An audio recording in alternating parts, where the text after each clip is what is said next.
আমি বিশ্বাস করি ধর্ম মূল্যবোধের জায়গা থেকে রাষ্ট্রতন্ত্রের গুরুত্বপূর্ণ জায়গায় যদি যাইতে পারি, ইনশাল্লাহ এই সমস্ত যত দেশের উন্নয়ন, সমাজের উন্নয়ন যা কিছু আছে, এগুলো যেন চাওয়া লাগবে না, না চাহিতেই জন্য আপনাদের কাছে এসে বলতে পারি, ভাই সাহেব, চাচা, আপনাদের এলাকার জন্য এই জিনিসটা আসছে, সবাই থাকবেন, সবাই বসবেন, দেখেন কিভাবে কাজ হয়। কথা বলেন ঠিক না বেঠিক? এইভাবে যদি না হয়, এবং এবং যদি আল্লাহ পাক দয়া করেন, যদি আপনাদের কোনো কাজ গ্যাপ থাকে, হয়তো আমাকে ধরে বলতে পারবেন, কি মিয়া সাহেব, কি হুজুর, আপনারা এভাবে বলছেন, কাজ করবেন, করলেন না কেন? আমার কাছে বলার মতন সুযোগ আপনারা পাবেন, আমাকে জবাবদিহিতার আওতায় আনতে পারবেন। এই আশা, এই প্রত্যাশা আমি রাখি। আপনাদের কাছে আমি অথেন্টিক আপনাকে অনুমতি দিয়ে দিলাম জবাবদিহিতার জন্য। প্রত্যেকটা জায়গায় জবাবদিহিতার দরকার আছে। কথা বলেন ঠিক না বেঠিক? এই জন্য অনেকে বলেন যে হুজুর আপনি ওয়াজ করছেন, ওয়াজ করলেই তো ভালো ছিল, হাজার হাজার লোক আপনার ওয়াজ শুনতে আসছে। আমি বলছি হ্যাঁ, ওয়াজ করলে হাজার হাজার লোক আসছে, এটা আমিও জানি, কিন্তু যখন কবর থেকে লাশ তুলে আগুন দিয়ে পুরাইলা, তখন তো কাউকে প্রতিবাদ করতে দেখি না। যখন 90টা মাজার ভেঙে ফেলে, তখন তো কাউকে প্রতিবাদ করতে দেখি না। আমি মনে করি এই সংস্কৃতিটা ভালো সংস্কৃতি না। কথা বলেন ঠিক কিনা? আপনার সাথে আমার আদর্শের মতানৈক্য থাকতে পারে, আপনার সঙ্গে আমার আদর্শের মতানৈক্য থাকতে পারে, তাই বলে মেরে ফেলতে হবে, খুন করতে হবে, গুম করতে হবে, প্রতিহিংসা রাজনীতি করতে হবে, এগুলো বাবা বন্ধ করতে হবে। এগুলো বন্ধ করতে গেলে ওয়াজ মাহফিলে লেকচার দিয়ে বন্ধ করা যাবে না। এটা সংসদে গিয়ে কথা বললে একটা আইন পাশ করা যাবে। কথা বলেন ঠিক না?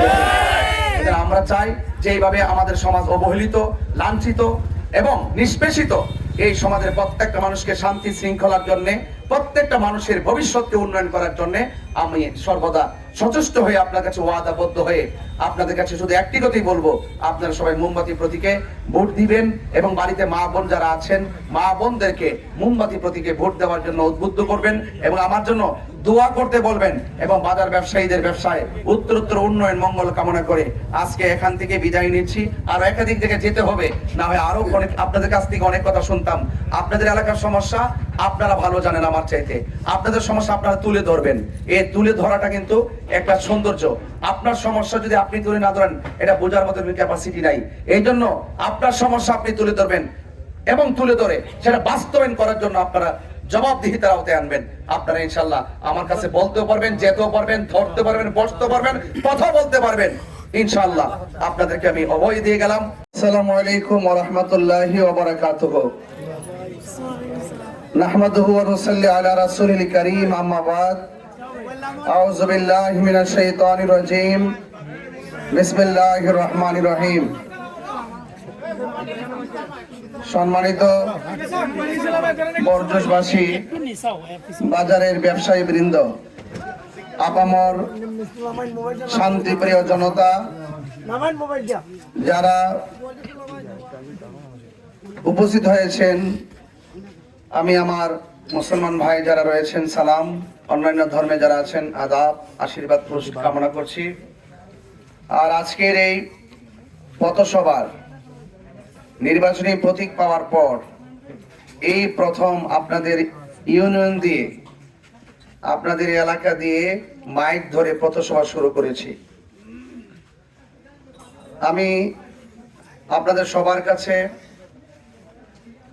দায়িত্বহীন ভাষায় শুধু এতটুকু বলতে চাই, আসন্ন ত্রয়োদশ জাতীয় সংসদ নির্বাচনে হবিগঞ্জ ৪ চোনারগড় মাধবপুর আসনে যে মোমবাতি প্রতীকে আমাকে প্রতীক দিয়েছেন, এই প্রতীকে আমি নির্বাচন করছি। সেই প্রতীকটি হলো মোমবাতি। প্রতীকটি কি? এটা নিজে জ্বলে, অন্যজনকে আলো দেয়, ঠিক কিনা? তো মনে রাখবেন, আমরাও যেহেতু রাজনীতিতে এসেছি এবং মানুষের কল্যাণে কাজ করার জন্য প্রতিশ্রুতি গ্রহণ করে এখানে এসেছি, তো মনে রাখবেন যে যদি আল্লাহ পাক আপনাদের দোয়া এবং আল্লাহ পাকের অশেষ মেহেরবানিতে যদি আল্লাহ পাক আমাকে আপনাদের প্রতিনিধি হিসেবে কবুল করেন, ইনশাআল্লাহ ওই মোমবাতি যেমন নিজে জ্বলে অন্যজনকে আলো দেয়, ঠিক এমন ভাবে আমি এই এলাকার চোনারঘাট মাধবপুর মেহনতি মানুষ থেকে শুরু করে, চা শ্রমিক থেকে শুরু করে আপনাদের যত দাবিগুলো আছে, আপনারা যেন আমার কাছে বলতে না হয়, আমি আমার নৈতিক দায়িত্বের জায়গা থেকে আমি আপনাদের সমস্ত কাজগুলো অন্তর থেকে দৃঢ়তার সাথে আমি অক্ষরে অক্ষরে বাস্তবায়ন করার চেষ্টা করব। আমি গভীর অন্তঃস্থল থেকে শ্রদ্ধার সাথে স্মরণ করছি আপনাদের বানানো ভাইস চেয়ারম্যান, আমাদের অত্যন্ত সুন্নত অতন্ত্র প্রহরী মরহুম আব্দুল কাইয়ুম তরফদার সাহেব। তিনি ওয়াদা করে গিয়েছিলেন, কয়েকটা ওয়াদা রেখে গিয়েছিলেন। এই ওয়াদাগুলো তিনি করে গিয়েছেন। আমি বিশ্বাস করি তিনি যে স্বপ্ন, তিনি যে বিশ্বাস নিয়ে আপনাদেরকে খেদমত করার জন্য প্রতিশ্রুতি দিয়েছিলেন, তিনি এমন একজন মানুষ ছিলেন, আমার মনে হয় তার নিয়তের কারণে এটা কবুল হয়ে গেছে। উনি অনেক ভালো মানুষ ছিলেন, আল্লাহ পাক নিয়ে গেছেন। যদি বেঁচে থাকতেন এই কাজগুলো তিনি করতেন ইনশাল্লাহ। আল্লাহ যদি আমাদেরকে কবুল করে, এগুলো কাজ কোনো বিষয় না, এর বাহিরে অনেক বড় বড় কাজ আছে। এই কাজগুলো তো হবেই, কিন্তু আজকে আমি তো ঘুরে আসছি কালেঙ্গা পর্যন্ত। আপনারা তো জানেন, নিজেরা চলাফেরা করেন, এই রাস্তার যে অবস্থা, এই বিষয়গুলো অত্যন্ত স্পেশালি ভাবে এগুলো করতে হবে। এবং এই যে একটা ব্রিজ দেখলাম মাটিতে ঢেবে গেছে, এটা অনেক কষ্ট, অনেক দুঃখ। এগুলো কিন্তু আমাদের স্থায়ী একটা কষ্টে পরিণত হয়েছে, ঠিক না বেঠিক? এগুলোর অবসান ঘটাতে হবে, এগুলো পরিবর্তন করতে হবে, উন্নত করতে হবে। সারা দেশের সব জায়গায় সবকিছু হয়ে যাচ্ছে, আমরা এত অবহেলিত থাকবো কেন? আমরা চাই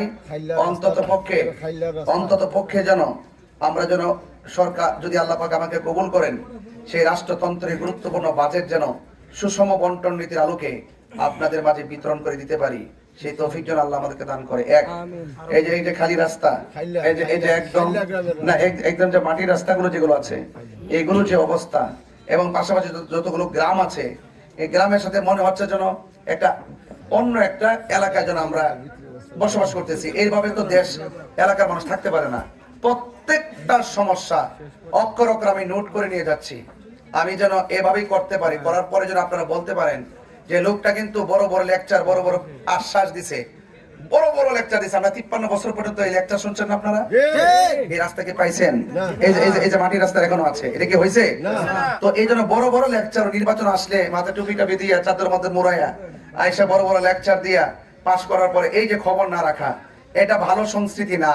আমি চাই কথা একটা যখন বলবো, এটা বাস্তবায়ন যখন হবে, তখন আমি মরে যাওয়ার পরও আপনারা বলবেন যে না, তার কথা কাজের সাথে মিল আছে। কথা ঠিক না?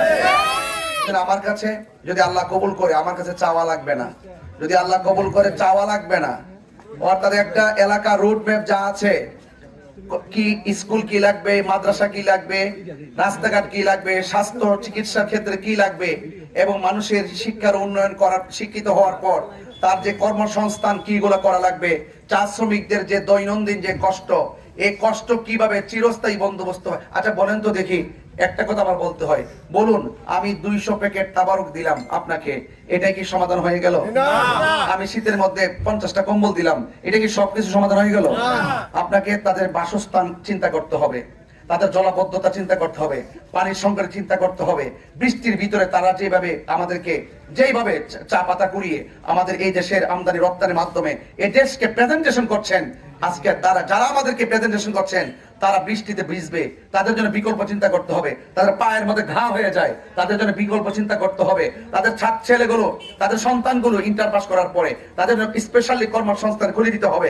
এই চিন্তা যদি মাথায় না থাকে, বারবার তাদেরকে কিছু আশ্বাস দিয়ে দিয়ে তাদের কাছ থেকে বারবার তারা যে প্রতারিত হচ্ছে, এই বিষয়গুলো আমি অত্যন্ত দৃঢ়তার সাথে ঘুরে ঘুরে অবলোকন করেছি। কিন্তু একটা কথা মনে রাখবেন, 22টি বছর আপনাদের সামনে আমি যে আত্মশুদ্ধির লক্ষ্যে ঈমান আকীদার কথাগুলো বলে এসেছি, আপনারা দেখেছেন আমি কখনো কিন্তু ওয়াদা খেলাফ করি নাই।